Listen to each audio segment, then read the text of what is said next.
देखो last class में हमने क्या किया था, फ्रेनेल समीकरण के बारे में पढ़ा था या फ्रेनेल रिलेशन के बारे में पढ़ा था। और उस फ्रेनेल रिलेशन के अंदर मैंने आपको ये बताया था कि जब हम किन किन के बीच में अपवर्तित, परावर्तित तथा बाद में कौन सी आपतित, इन तीनों तरंगों के आयाम में जो रिलेशन होता है उसको क्या बोलते हैं, आयाम को प्रदर्शित करने वाली समीकरण। ये समीकरण क्या कहलाती है, फ्रेनेल समीकरण।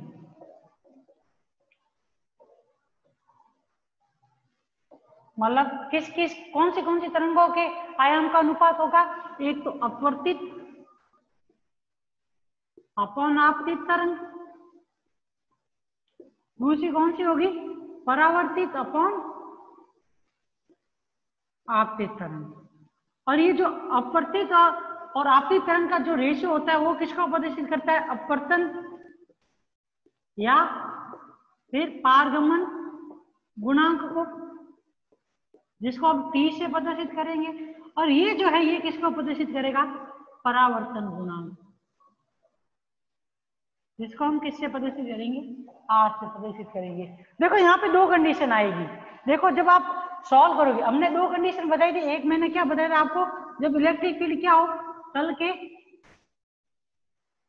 इंसिडेंट होने वाले तल के लंबवत हो, या फिर जिस तल के अंदर किसी भी तरंग का आपतन हो रहा है उस तल के अगर कोई भी इलेक्ट्रोमैग्नेटिक वेव का इलेक्ट्रिक फील्ड वेक्टर अगर तल के लंबवत हो, तो उस कंडीशन में फ्रेनेल समीकरण क्या होगी वो ज्ञात करनी पड़ेगी।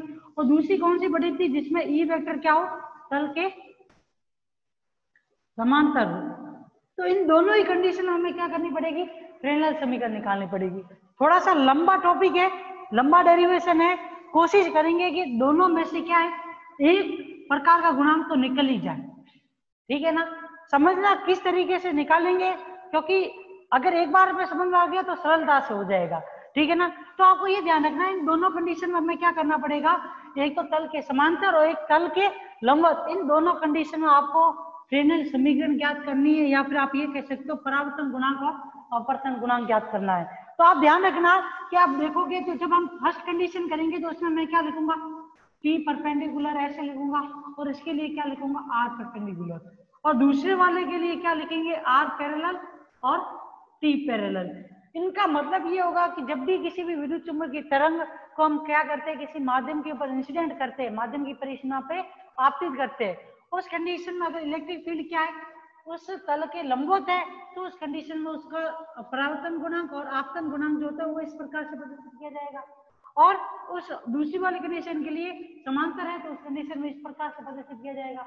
और ये जो रेशियो होगा R परपेंडिकुलर या फिर ये R, ये किसके किसके लिए होगा, E01 डैश अपॉन E01 परावर्तन गुणांक, और आपतन परावर्तन गुणांक, और दूसरा कौन सा अपवर्तन गुणांक, वो क्या होगा, E02 अपॉन E01। मतलब जो तरंगों के आयाम होंगे, क्योंकि आप लोगों को मालूम है E1 वेक्टर, E2 वेक्टर और E1 डैश, अपन तीनों प्रकार की अलग अलग तरंगों के लिए हम क्या लिखते थे, इलेक्ट्रिक फील्ड लिखते थे। और उन तीनों प्रकार की तरंग के लिए अलग अलग क्या होता था, आयाम भी होता था। तो इन आयामों को ये जो रेशियो है यही किसको प्रदर्शित करता है, परावर्तन गुणांक और अपवर्तन गुणांक को प्रदर्शित करता है। ठीक है, अब स्टार्ट करते हैं पहला टॉपिक। इसके अंदर जो इसकी पहली कंडीशन है उसको स्टार्ट करते हैं। ध्यान से देखना, उसमें समझना उसमें बहुत ज्यादा जरूरी है, तभी याद रहेगा, अदरवाइज भूल जाओगे कि किस प्रकार से तरंगों को उसके अंदर व्यक्त करना है। केस फर्स्ट, जब क्या है, आपतित विद्युत चुंबकीय, जब आपतित विद्युत चुंबकीय तरंग का विद्युत क्षेत्र सदिश ई वेक्टर क्या हो, तल के लंबवत हो।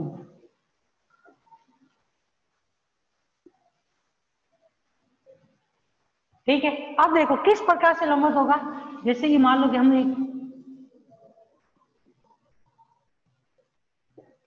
हमने दो माध्यम लिए, ठीक है। दोनों ही माध्यम कैसे है? अचालक माध्यम है, क्योंकि हम फ्रेनेल समीकरण कौन से माध्यम में पढ़ रहे हैं? अचालक माध्यमों में पढ़ रहे हैं, ठीक है। ये है आपका माध्यम सेकंड, ये आपका माध्यम फर्स्ट। माध्यम फर्स्ट और सेकंड के लिए विद्युतशीलता एप्सिलॉन और विद्युत पारगम्य चुंबकीय पारगम्यता μ1 और इसके लिए μ2 और एप्सिलॉन 2, ठीक है। अब देखो यहां से हमने क्या किया कि आप ये मालूम है, ये आप ध्यान रखना, ये एक्स अक्ष और ये जेड अक्ष। जेड अक्ष जो होती है वो क्या होती है? अभिलंब होती है, और ये वाली अक्ष जो है वो दोनों माध्यमों की किसको? परिसीमा को प्रदर्शित करेगी। और यहाँ पे ये है z बराबर 0 बिंदु। इस z बराबर 0 बिंदु के ऊपर हम क्या कर रहे हैं? किसी भी इलेक्ट्रोमैग्नेटिक वेव को इंसिडेंट करते हैं, ठीक है। तो इसका क्या होता है? परावर्तन, और क्या होता है? अपवर्तन होता है। आपतन का कोण थीटा आई, परावर्तन का कोण थीटा आर डैश, और अपवर्तन का कोण है थीटा आर। अब देखो इसमें ये इलेक्ट्रोमैग्नेटिक वेव है, इस इलेक्ट्रोमैग्नेटिक वेव में आपको मालूम है तीनों ही क्या होते हैं? एक दूसरे के लंबवत होते हैं। कौन से? के वेक्टर, ई वेक्टर और बी वेक्टर। अब आपको यहाँ पे क्या करना है कि ये जो एक्स जेड तल है, इस एक्स जेड तल में आपको क्या करना होगा? जो इलेक्ट्रिक फील्ड वेक्टर होगा उसको क्या करना होगा? परपेंडिकुलर रखना होगा। जैसे कि मान लो कि तरंग इस दिशा में इंसिडेंट हो रही है, तो मान लो कि यहाँ पे इस दिशा में इंसिडेंट हो रही है, तो तरंग संचार नियतांक किस दिशा में होगा? इसी दिशा में। के वेक्टर इस दिशा में होगा, z बराबर 0 की तरफ, और यहाँ पे इसका क्या हो जाएगा? Magnetic field vector. और आप देखोगे तो यहाँ पे E1 वेक्टर, ये H1 वेक्टर हो गया, तो E1 वेक्टर आपको मालूम है वो क्या होगा? आउटसाइड ऑफ द वेव, मतलब यहाँ से इस तल से क्या होगा? बाहर की तरफ। क्योंकि आपको मालूम है जैसे कि अगर मान लो कि ये इस तरीके से, अगर ये x है और ये आप मान लो z है, तो y क्या हो जाएगा? इनके लंबवत बाहर की तरफ होगा। तो यहाँ पे ध्यान रखना, E1 वेक्टर जो होगा आपतित विद्युत चुंबकीय तरंग का जो इलेक्ट्रिक फील्ड वेक्टर सदिश होगा वो क्या होगा? इस तल से बाहर की तरफ होगा। आप देखोगे ये H1 वेक्टर K1 के परपेंडिकुलर, तो इन दोनों के परपेंडिकुलर क्या होगा? वो इनसे बाहर की तरफ होगा, इस तरीके से होगा।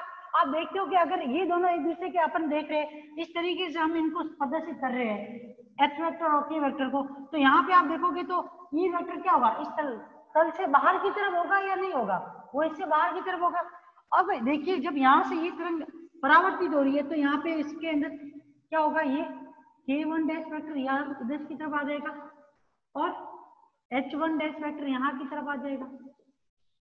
इसी प्रकार से देखोगे तो K2 वेक्टर इस दिशा में, और यहाँ पे H2 वेक्टर। यहाँ पर भी आप लोगों को ध्यान रखना है कि E1 डैश वेक्टर क्या होगा? आउटसाइड, तल से क्या होगा? बाहर की तरफ होगा, या मतलब बाहर की तरफ बोलो या फिर तल के लंबवत बोलो, क्योंकि बाहर की तरफ है तो इसका मतलब वो क्या है? वो उस तल के लंबवत है। और यहाँ पर भी E2 वेक्टर क्या होगा? इस तल से बाहर की तरफ इसके लंबवत स्थित होगा। दूसरी चीज ये कि यहाँ पे इनकी आवृत्ति क्या है? कोणीय आवृत्ति ओमेगा 1 डैश, और इसके लिए क्या हो जाएगी? ओमेगा 2। और आपको मालूम है कि जो अचालक माध्यम होते हैं, दो अचालक माध्यमों के लिए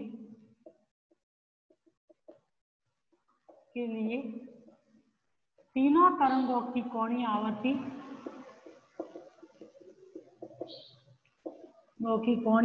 क्या होती है?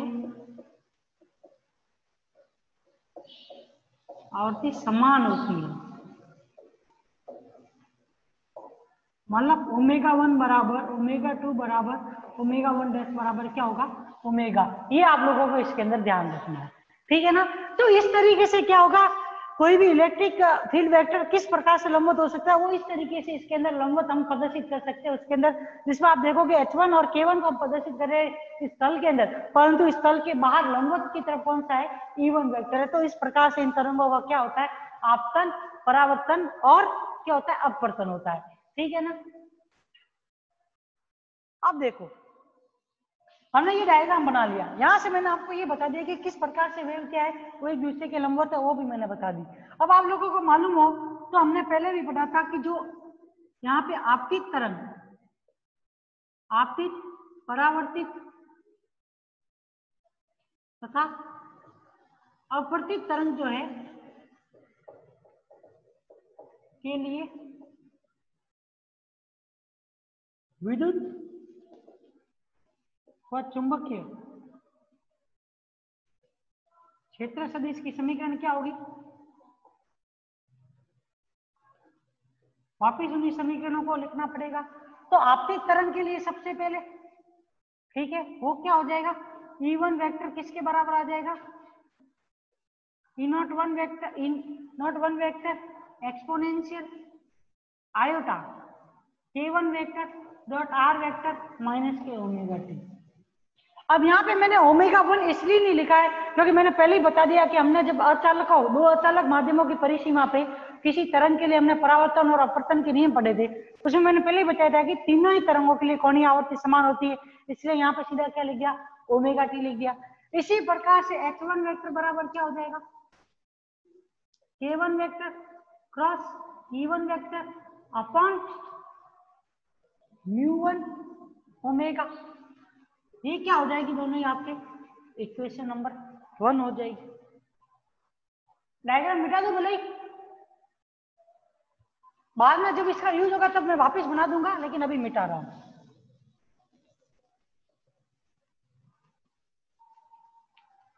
ठीक है, ये नंबर 1 होगी। इसी तरीके से दूसरी समीकरण के लिए हम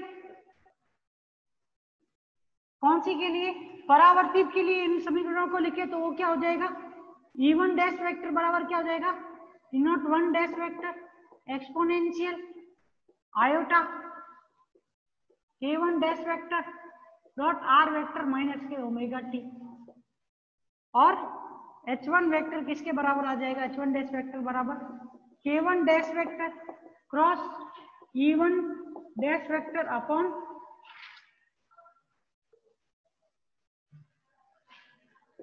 μ1 ओमेगा। ये आपके क्या बन जाएगी? Equation number 2। इसी प्रकार से आपतित अपवर्तित तरंग के लिए समीकरण क्या हो जाएगी? E2 वेक्टर बराबर E02 vector exponential iota K2 vector dot R vector minus के ओमेगा टी।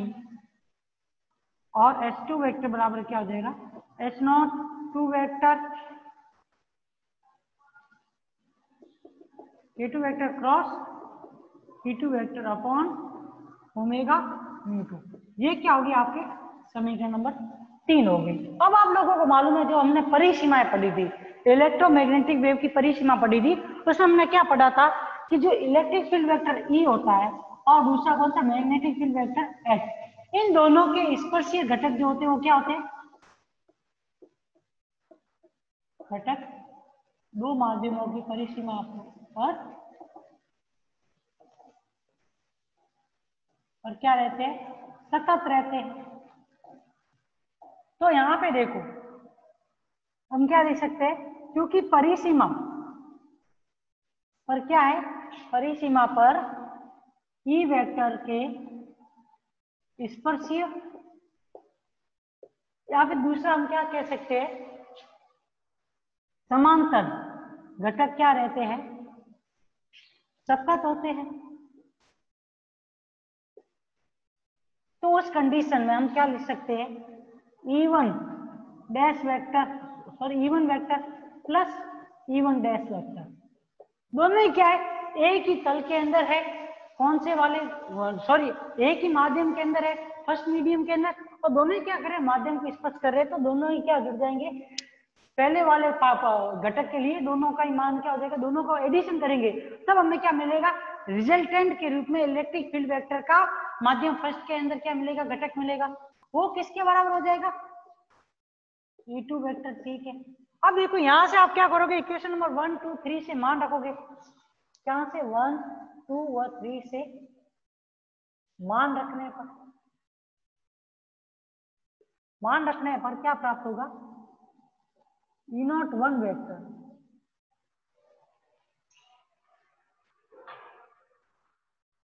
ठीक है, E01 वेक्टर कोष्टक में T exponential iota K1 vector dot r vector minus के ओमेगा टी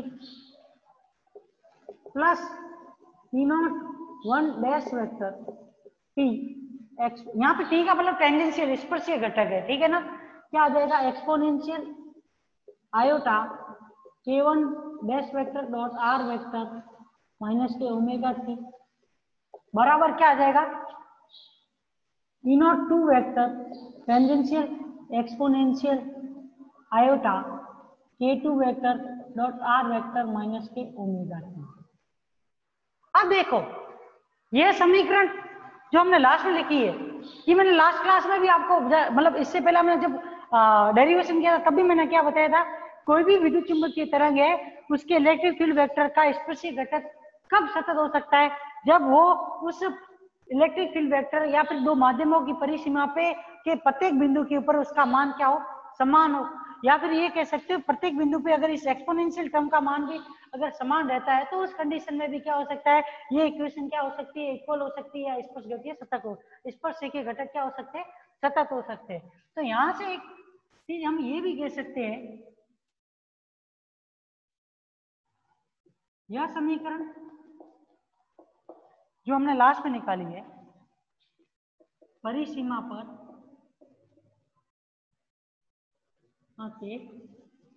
प्रत्येक बिंदु पर क्या है,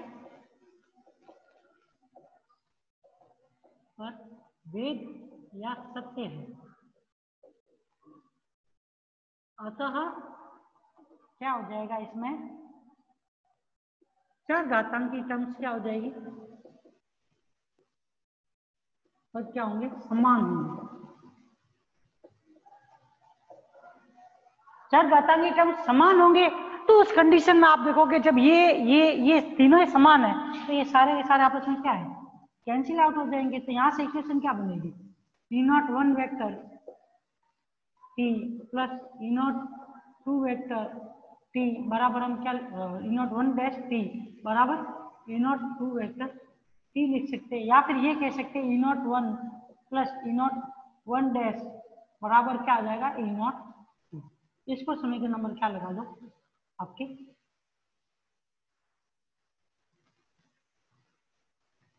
ये आपकी 4 हो जाएगी और ये 5 ही, तो इसको 5 और ये वाले समीकरण जो आपने लिखी थी इसको समीकरण नंबर 4, ठीक है। जब देखो इलेक्ट्रिक फील्ड वेक्टर के स्पर्शीय घटक सतत है तो उसी तरीके से आप लोगों ने पढ़ा था कि जब भी इलेक्ट्रोमैग्नेटिक वेव को इंसिडेंट करते हैं परिसीमा पर, तो उस कंडीशन में उसके क्या है, मैग्नेटिक फील्ड वेक्टर भी क्या होते हैं, उस परिसीमा के ऊपर सतत होते हैं। तो इसी प्रकार हम क्या कह सकते हैं, इसी प्रकार क्या होता है, परिसीमा पे क्या होगा, वहां पर चुंबकीय क्षेत्र सदिश घटक भी क्या होते हैं, भी सतत होते हैं। ये स्पर्शीय घटक, ठीक है। अब देखो यहाँ पे हम क्या लिखेंगे, H1 vector T plus H1 dash vector T is equals to क्या आ जाएगा, H2 वेक्टर। वापिस आप वही का वही करोगे, एक्सपोनेंशियल का मान लिखोगे, फिर वही की वही बात उठेगी कि जब तक चर घातांकी टर्म समान नहीं है तब तक वे समीकरण क्या नहीं होगी, सतत नहीं होगी। अगर चर घातांकी टर्म समान हो जाएंगे तो उस कंडीशन में इक्वेशन नंबर 6 को हम वापिस किस प्रकार से लिख सकते हैं, H01 vector T plus H01 dash vector T equal to क्या हो जाएगा, H02 वेक्टर T। ये क्या आ गया आपके समीकरण नंबर 7।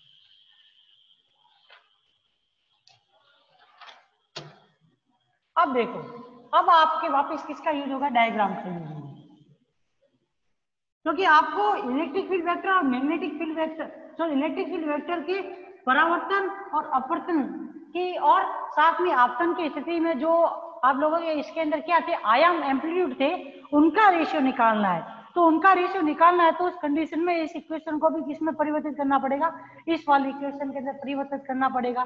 तो इसलिए देखो इसको इसमें किस प्रकार से परिवर्तित करेंगे, उसके लिए हमें क्या करना पड़ेगा, जो ये मैग्नेटिक फील्ड वेक्टर है उनके क्या करना पड़ेगा, घटकों का यूज करना पड़ेगा।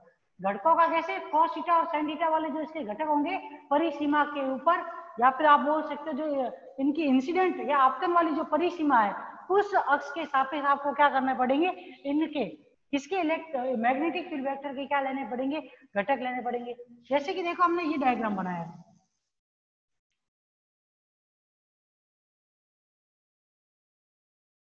ठीक है, ये थीटा आर, ये थीटा आर डैश, ये थीटा आई।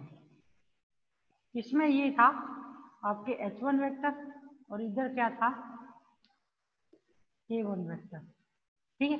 अगर मैं देखो ये जैसे ये अभिलंब बनाया हुआ, इसको इस तरीके से यहाँ पे इसके अभिलंब खींचू तो ये भी इसके साथ में क्या बनेगा, थीटा आई कौन बनाएगा।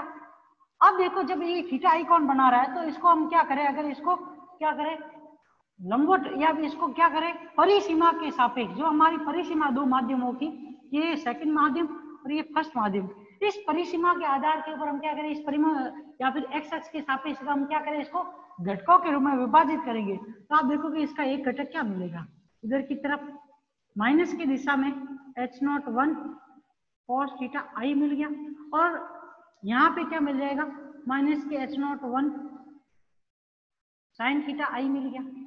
इसी प्रकार से आप देखोगे तो ये क्या है K2 और ये क्या है आपका H2 वेक्टर, इसको भी इस तरीके से आप क्या करो टुकड़ों के अंदर करो, तो यहाँ पे ये थीटा आर बनेगा, ठीक है। ये थीटा आर बनेगा तो आप देखोगे तो ये थीटा आर है, तो उस कंडीशन में यहाँ पे इसका ये घटक क्या हो जाएगा, एक तो इसका H02 sin थीटा आर, ठीक है, लंबवत घटक, और सॉरी स्पर्शीय घटक, और एक्स अक्ष के सापेक्ष घटक जो इसका ये लंबवत आएगा वो क्या होगा H02 sin थीटा आर आ जाएगा। अब बची कौन सी तरंग, परावर्ती तरंग, ये K2 सॉरी K1 डैश, और यहाँ पे ये क्या है H1 डैश वेक्टर, इसको भी क्या करो इस तरीके से, इसके भी अक्ष से आप क्या करो एक अभिलंब खींचो, तो ये theta I dash R dash vector आया। अब इसका भी लंबवत घटक आप देखोगे तो क्या होगा, ये हो गया, और एक ये इसका इस तरीके से, ठीक है, स्पर्शीय घटक और लंबवत घटक, तो ये क्या आ जाएगा आप लोगों के,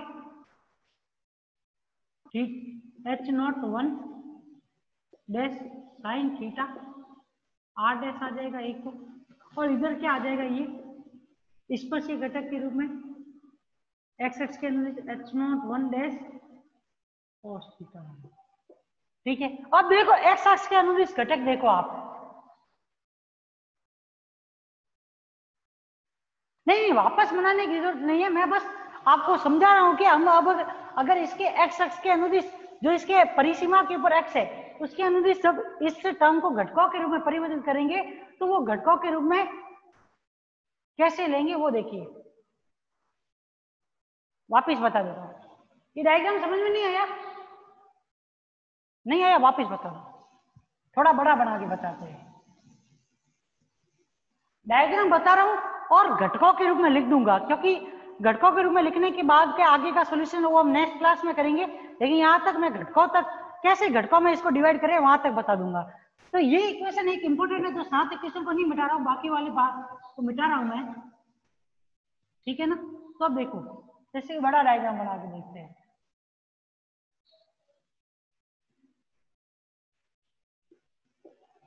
ये कौन सी एक्स है, एक्स एक्स और जेड एक्स। अब इस इक्वेशन को आप लोगों को किस रूप में लिखना है, इलेक्ट्रिक फील्ड वेक्टर के आयाम के रूप में लिखना है। तो इलेक्ट्रिक फील्ड वेक्टर के आयाम के रूप में लिखना है तो इसको क्या करना पड़ेगा, एक्स अक्ष के अनुदिश किसमें लिखना पड़ेगा, घटकों के रूप में लिखना पड़ेगा, के रूप में लिखेंगे। तो अब देखो 3 वेव थी, एक तो ये वाली वेव,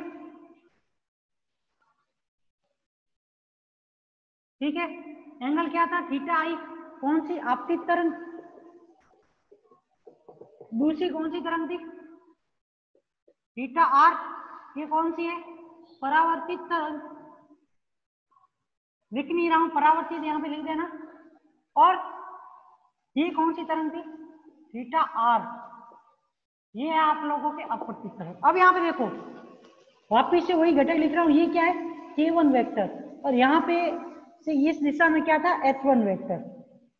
ठीक है, इसके लिए h1 डैश वेक्टर, और ये क्या हो जाएगा? k1 dash vector. यहाँ पे k2 वेक्टर, और ये h2 वेक्टर। इस तरीके से डायग्राम था। अब देखो, इसी अभिलंब को आप क्या करो, इनके ये जो इनका मूल बिंदु है इन तरंगों के, उसके ऊपर ले लो। जैसे कि इस अभिलंब को हमने क्या लिया, मान लो कि इस जगह पे लिया। ठीक है, एक के लिए हमने कहां पे लिया?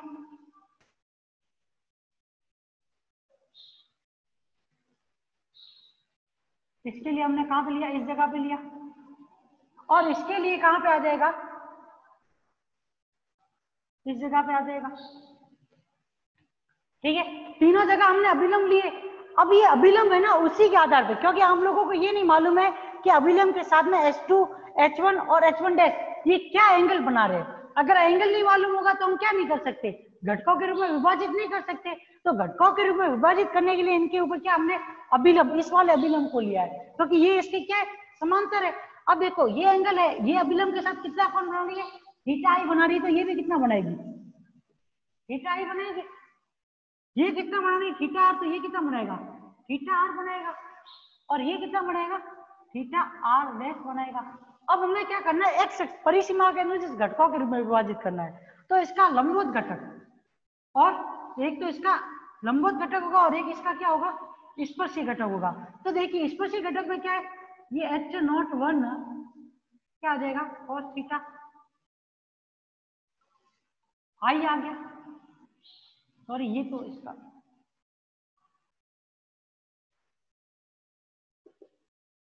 और ये क्या आ जाएगा? H01 cos theta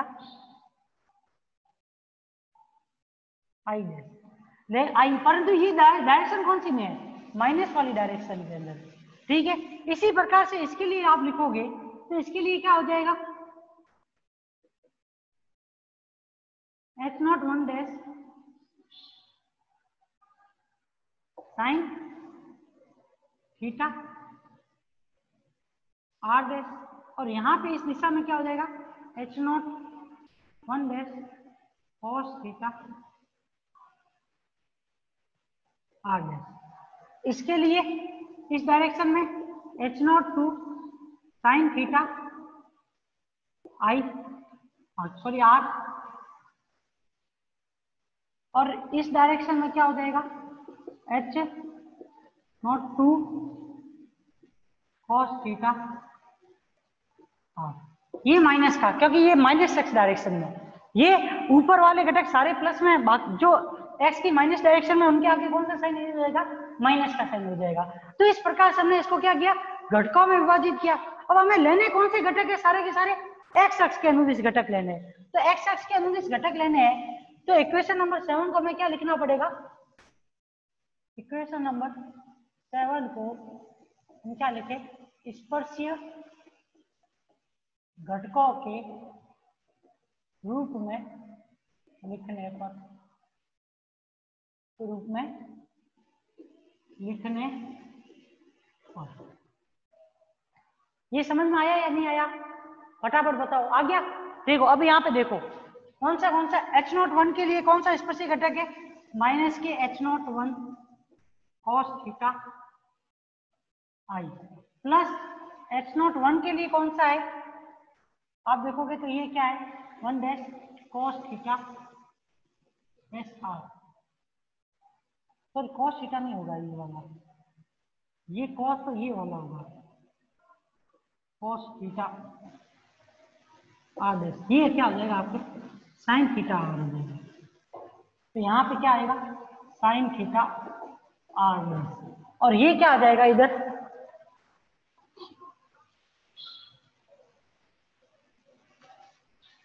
H02 cos minus H02 cos theta are dash.